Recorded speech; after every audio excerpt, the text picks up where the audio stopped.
South Africa has stood head and shoulders above the rest of the nations contesting the 2024 Rugby Championship. 5 wins from 6 and dominant displays against their traditional rivals have set this team apart from previous generations of players who have proudly worn the famous green and gold jersey. I think it was probably the most dominant rugby championship I've ever seen a South African team play. They won 5 out of 6 games, lost one game by a single kick at the end. I haven't seen the South African team dominate like they have, while making so many changes and expanding their depth. SA Rugby is in such a healthy state at the moment. There's so much good going on. There's probably 3 players in every position they can pick from, and that looks good for the future because this domination, if they handle it right, can continue for years to come. The role head coach Rugby Erasmus has played in the success of Springbok rugby cannot be understated. The genius tactician has transformed a team that struggled to find a way to win into a team that can't stop winning. I think that belief is created within the guys, and obviously he shows that he trusts the guys. Doesn't matter what happens. It's not like you get a one-off Springbok and it never happens. So he's put a lot of trust into the boys. Which I think it's one thing that every player can ask for. You don't want to play this week and wonder if you may play next weekend. And I think he's been completely honest with the boys, which is probably one of the best things that a coach can do. The Siya Kolisi-led team has been called the greatest ever by many after their back-to-back World Cup titles and the 2024 Rugby Championship triumph. I think they've shown you can slot anyone into any position, even if there's an injury, doesn't matter. And the guys step up, they perform.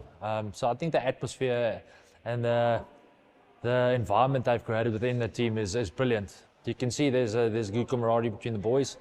So I think definitely one of the best Springbok sides that's ever been.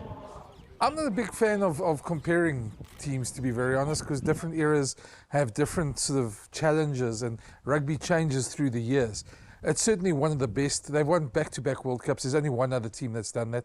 And in that respect, yes, probably. But if they aren't, they're certainly in the top 2 or 3 rugby teams of all time, not just South African, but of all in world rugby. The Springboks Rugby Championship performance has given their fans plenty to celebrate. The Boks beat their rivals, the All Blacks, twice to claim the Freedom Cup for the first time in 15 years and recorded consecutive wins over the Wallabies in Australia for the first time since 1971. The back-to-back world champions have managed to blood new talent and build squad depth, which is an ominous sign for their opponents, who will need to find a way to stop the green and gold juggernaut to prevent a World Cup three-peat in 2027. CS du Plessis, CGTN, Johannesburg. Right, well, earlier I spoke to Vata Ngopendi, who is a sports editor with ENCA based in Johannesburg, South Africa, and I began by asking him whether this can be termed as the best Springbok side in history. As some will say, arguably one of the greatest Springbok teams, but I can surely say without a shadow of a doubt, this has to be the greatest Springbok team. To have 2 World Cup titles, winning them back-to-back, beating the British and Irish Lions, beating New Zealand at home, holding a record of, inflicting the biggest defeat on the All Blacks. They are now 4 in a row against the All Blacks, beating them in a World Cup final. They have done almost the unthinkable. No Springbok team in history has achieved what this team has been able to do. Right, and Vata, we do know that some of the Springboks in this team are now nearing the end of their international careers. They do include the iconic captain Siya Kolisi, record capt Eben Etzebeth, Vincent Koch, and Cobus Reinach. Would you say that the team is now equipped to move on from these great players? I think Rugby Erasmus has done a fantastic job in building the depth within the side itself. Whether the team is ready to play without, these servants of theirs that have served them so well over a period of 8 to 10 to 12 years, I don't think they're ready yet at the moment. What Rugby has done is to put in, the necessary components to ensure that there's longevity in these players' careers.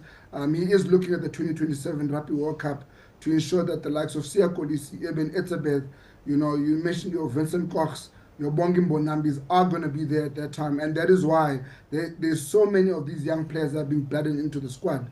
So you will see from time to time that a lot of these senior players are going to get rested. And that's, again, looking at them and saying, get to 2027, you're going to have built such a wealth, a depth of talent, and also a wealth of experience within the side that, you can actually give the likes of Sia a good swan song at the 2027. Right, and quickly before we let you go, Vata, Ireland does remain the world's top-ranked team in the 15s version of the game. Do you see the Boks now finishing on top of them at the top of the standings after their upcoming European tour? I think the Boks can finish at the top of the world rankings. However, we should not, be thrown out by the world rankings.